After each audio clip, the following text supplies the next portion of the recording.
பொங்கலூர் மணிகண்டன், இப்போ இடைத்தேர்தலை புறக்கணிக்கிறேன் அப்படின்ற அதிமுகவோட இந்த முடிவு எதற்காக? இப்போ அது பாமகவுக்கான கூட்டணிக்கான ஒரு கதவு திறப்பு அப்படின்னு சொல்றாரு திரு ராம்கி, அப்படியா? இடைத்தேர்தல் புறக்கணிப்புல நீங்க பல உதாரணம் சொல்லாங்க. அம்மா இருக்கும் போது புறக்கணிச்சாங்க 5 தொகுதி. அதை தாண்டி சொல்றேன், திமுக 2012 புதுக்கோட்டை தொகுதியில ஏன் புறக்கணிச்சது? அதே மாதிரி 2013 ஒட்டுமொத்தமா தமிழ்நாடு முழுவதும் கூட்டுறவு சங்க தேர்தல ஏன் புறக்கணிச்சது? அதே மாதிரி 2014 உள்ளாட்சி தேர்தலை திமுக புறக்கணிச்சது. அதே மாதிரி ஆர்கே நகர் இடைத்தேர்தலை 2015 திமுக புறக்கணிச்சு. ஏன் புறக்கணிச்சுங்க? இது ஏன் அதிமுக மட்டும் கேள்வி வருது? அப்ப திமுக அப்படி முடிவெடுத்தால் அது மெச்சுவாங்க, அதிமுக செய்தால் உள்நோக்கம் சொல்லுவாங்க, அது கள்ளக்குடின்னு சொல்லுவாங்க. தவறு எப்படி சொல்றீங்க? அதான் ஒரு ராஜேந்திரம், ஒரு தேர்தலில் ஒவ்வொரு சூழ்நிலையிலும் ஒரு கட்சி சில முடிவுகள் எடுக்குங்க. இப்பதான் ஒரு பெரிய பொது தேர்தல், நாடாளுமன்ற தேர்தல் அதிமுக சந்திச்சு முடிச்சிருக்குது, 1 மாசம் கூட ஆகல. இப்போ இதுக்கு பிறகு ஒரு தேர்தல், ஒரு ஆளுங்கட்சியுடைய ஒட்டுமொத்த அராஜகம், ஒட்டுமொத்த படையங்கள் இருப்பாங்க, பணபலத்தோடு நிற்பாங்க. அதை எதிர்த்து தேவையில்லாத அராஜகத்தை, தேவையில்லாத வழக்குகளை, சங்கடங்களை, சண்டைகளை அதிமுக தொண்டர்களுக்கு ஆளாக்கக்கூடாது என்று அதிமுக பொதுச் செயலாளர் முடிவெடுத்திருக்கிறார். இந்த முடிவை எல்லாம் வரவேற்கிறாங்க. ஆனால் உள்நோக்கம் கட்டுவதற்காக பேசுவது தவறு. ரெண்டு விதமான காரணங்களை சொல்றாங்க. ஒண்ணு, பாஜகவுக்கு ஒரு சாதகமான சூழலை உருவாக்கணும் அப்படின்றத இப்போ இந்த முப்பெரும் விழாவில் கூட திரு முத்தரசன் சொல்லியிருக்காரு. இப்போ ராம்கி சொல்றாரு பாமகவோட கூட்டணி அமைப்பதற்கான ஒரு சமிக்கையாக இந்த முடிவை எடுத்திருக்காங்க அப்படின்னு சொல்றாரு. சோ இது ரெண்டுல எதன்னு நம்ம பார்க்கணும். இந்த கேள்வி ஏன் எழுது அப்படின்னா, அதிமுக பலமாக இருந்த தொகுதிகளில் ஒண்ணு விக்கிரவாண்டி, அதனாலதான் இந்த சந்தேகம் எழுப்பப்படுது.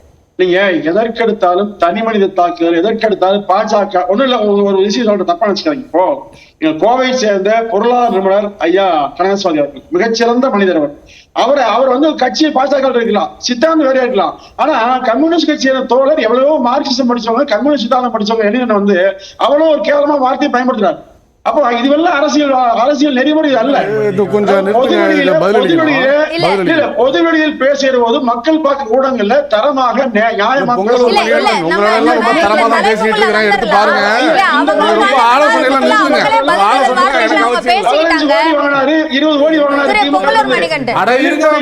இந்த கட்சி எல்லாம் எப்படி இருக்குங்க?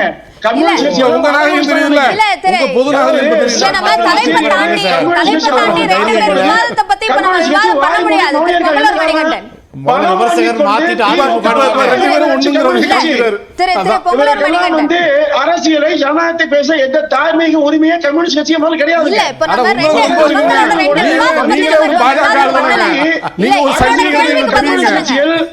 அதிமுக பத்தி பேசுறதுக்கு தார்மீக தகுதி இல்ல, உரிமை இல்ல. உங்களுக்கு ஏகப்பட்ட தகுதி இருக்கு. எவ்வளவு நாட்டுல சட்டம் மோசமா இருக்குது, கஞ்சா எவ்வளவு பெருகி இருக்குது, எங்க பேசிருக்கீங்களா? தோழமை சுற்றுலா பயன்படுத்திக் கொண்டு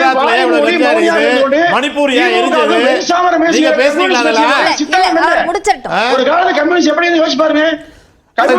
ஒரு காலத்துல எப்படி பொத்திக்கிட்டு இருந்தீங்கன்னு தெரியும்.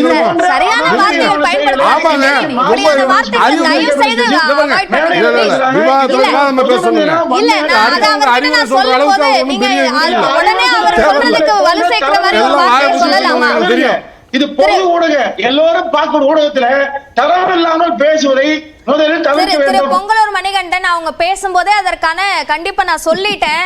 நான் கேட்ட கேள்விக்கான பதில நீங்க சொல்லணும்னு நான் விரும்புறேன்.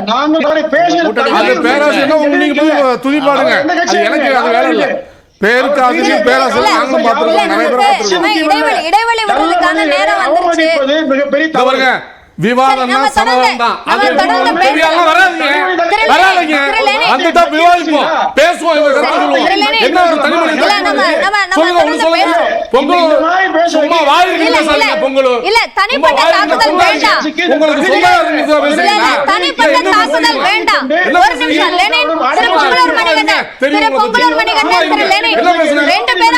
இருங்க.